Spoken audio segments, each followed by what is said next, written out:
At this point, one thing is settled. I have to fix my wings. But what else is going to be involved in this whole project? Well, that much is all very much up in the air. Unlike the Cub,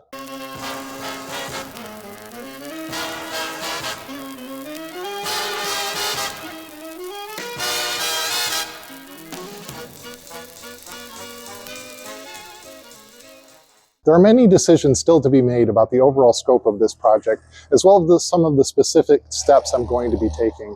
So today I'm going to be discussing some of the major decisions to be made, as well as some of the more minor plans, the pros and cons of some of the various approaches, and tell you some of the items that I've already decided on. First, a brief history of how we got to where we are today. During my annual this year, they found several cracked wing ribs in each wing. This was obviously a grounding item and led to the first decision point that I needed to make. While the ribs could have been repaired with the wings in place and the aircraft returned to airworthiness, I decided to remove the wings, trailer the airplane back to my hangar, and do some more in-depth repairs here. I have a whole video about that process that I'll link up in the corner. So going forward, I have two major routes that I can take. Either I can choose to do the full restoration of the airplane right now, tear everything down, go through the wings, the fuselage, the engine, completely restore it right now and get it to perfect. Or I can choose to just restore the wings right now, get them fixed, get everything else on the airplane taken care of that needed to be taken care of on the annual, and get back to flying. So obviously there's some pros and cons to each of these approaches. For the full restoration, the major con is the expense and the downtime. Now, when I bought this airplane, I was planning on doing a full restoration on it within the next few years. This situation just cropped up sooner than I expected. It was obviously an unexpected repair, which put me into this situation. So I am planning on doing this task. I just wasn't planning on doing it quite yet. So the con is clearly that, financially right now, I would rather kind of put that cost off to when I was already planning it. And time-wise, I'd rather put that off. Part of the reason I was planning in a couple of years, I'm active duty Air Force, and in a couple of years I plan on being retired and I will have more time. So that is the major downside of doing the full restoration right now. The upside of doing that right now is I get everything done. At the end of the day, I am finished. I have this perfect airplane that I plan on keeping for many, many more years, and the project is done. So that is definitely a enticing upside to it if I decide to go that route. As far as just doing the wings right now, upside of that is it's obviously going to cost less up front right now. It's going to get me back in the air quicker. I can redo the wings much quicker than I'm going to be able to redo the entire airplane. And so that is obviously enticing in its own right. Cons to this approach, for one, the airplane's going to look a little funky for a bit while the wings are brand spanking new and the rest of the airplane very much is not. The other con is it is extra work because obviously I'm going to be putting the wings on the airplane and then in a couple of years I'm going to have to take them back off again. There is, labor involved in that and that sort of thing. And so there's some duplication of efforts by doing that. I'll be honest, right now I am leaning towards just doing the wings, but I haven't fully decided. The nice thing is I don't actually have to make that decision yet. What I am planning on doing right now is I'm going to focus on fixing the wings right now.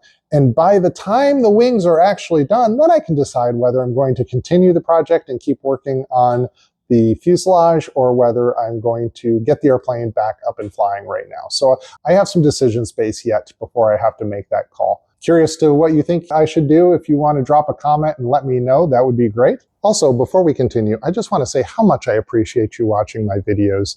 If you get a chance, if you could just click the like button, maybe give me a subscribe if you haven't already, and definitely leave a comment below the video. All those things help me out a lot when it comes to the YouTube algorithm and helping more people see this content. So I really, again, appreciate you being here, and anything that you can do to help me out is also greatly appreciated. So when it comes to the wing ribs, I actually have quite a few options available to me. And this is probably going to be one of the more difficult decisions early on while I try and figure out what I'm going to do. So for one, I can just go in and repair the broken ribs. I could replace just the broken ribs, or I could replace all the ribs. Now, when it comes to replacing the ribs, I also have the option of, do I want to replace the ribs with the original style riveted truss construction ribs, or do I want to replace them with the new style stamped single piece aluminum ribs? So number of pros and cons with all those approaches. Obviously, just repairing the ribs is going to be the most cost-effective option. I can do that actually very inexpensively. So that is definitely an appealing option for that fact alone. Replacing the ribs with the original style is going to be more expensive, but less expensive than replacing with brand new ribs. And then, of course, replacing with brand new ribs is going to be the most expensive. So when you think about the total kind of range of options, the cheapest option is going to be just repair the broken ribs in place, call it a day. And the most expensive option is going to be replace all the ribs with the brand new stamp style. Now, when it comes to choosing between all these options, there's a number of things to consider. And a lot of that I won't know until I actually get the wings fully opened up and can see what's going on in there. So as I mentioned, simply repairing the broken ribs is going to be the most cost-effective option for sure. However, I don't know if there's maybe some damage history here that wasn't captured in the logs that I have. And so if I get in there and I am getting the feeling that there might have been some previous damage that I have to worry about, now I'm concerned about, am I going to have more ribs failing in the future, right? And what I don't want to do is go through all this work of uncovering the wings, repairing things, recovering the wings, and then a year or two, even 5 years from now, having another wing rib crack on me out of nowhere because that previous damage finally, kind of gave way. So that's something I'm definitely considering of whether I want to replace versus repair. So that is definitely a consideration. Obviously, if I find any corrosion in the wings, so far, visual inspection hasn't turned up anything that has me worried at all. But obviously, once I get in there, if I find anything that makes me concerned about corrosion issues with the existing ribs, that'll lean me more towards replacing, that sort of thing. When it comes to considering new style versus old style, there's the originality versus the new wing ribs are supposedly, considerably stronger, which is definitely a consideration. There may also be a weight difference between the ribs. I'm honestly not sure if there is any weight difference, and if so, which one is going to be lighter or not. But that's something I might take into consideration. But ultimately, you can see there's a range of options there when it comes to repair, replace some, replace all, and what do I replace with. So that is definitely going to be a major consideration as we get into the wings. One other decision point when it comes to the wings, in the left wing here, I do have an 8-gallon auxiliary fuel tank that's been added. I am actually kind of leaning towards getting rid of this when I do the rebuild. The fact of the matter is I almost never use it. I've never been in a situation where I felt I had to have it. Sure, sometimes it might be more convenient, might, extend how far I can go before I need to make a fuel stop. But I'm not doing a lot of cross country with the airplane. I don't anticipate doing a lot of cross country with the airplane. And I really don't see any forthcoming situations where I would have to have this aux tank. It might just make things a little more convenient, but I feel like those times are few enough and far enough between that it's going to be more useful to me more often to have the gross weight back. Because not only do you have the tank itself, you have all the fuel lines, you have the selector valve, so I am considering just getting rid of this. Okay, so I mentioned that I might not do the full restoration of the fuselage right now.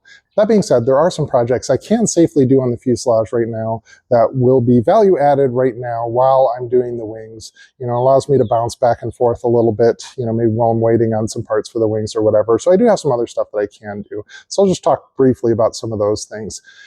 For one thing, this is definitely going to happen, is I'm going to put shoulder harnesses in the Cub. Currently, I don't have them. It's actually something I've wanted to do ever since I bought the airplane. I just hadn't gotten around to it yet. So obviously, this is the perfect time. I will definitely be adding shoulder harnesses. Another potential safety consideration is I do have the old style 121.5 ELT. There's pros and cons to keeping this. Obviously, it's much less expensive. I mean, it's cost me nothing because I already have it. The batteries are expensive for a battery, but all airplane things are expensive compared to their non-airplane counterparts, right? So it's really not bad. I forget what it was, but it wasn't terrible. And certainly a whole lot less than a new 406 ELT, but 406 ELT is obviously going to be a safety improvement. So I am considering that. One other thing that I am considering is right now I have the external VHF antenna up here outside the airplane. I am considering getting rid of that and mounting an internal hidden antenna. A couple of reasons for that. One, just get to the more original look.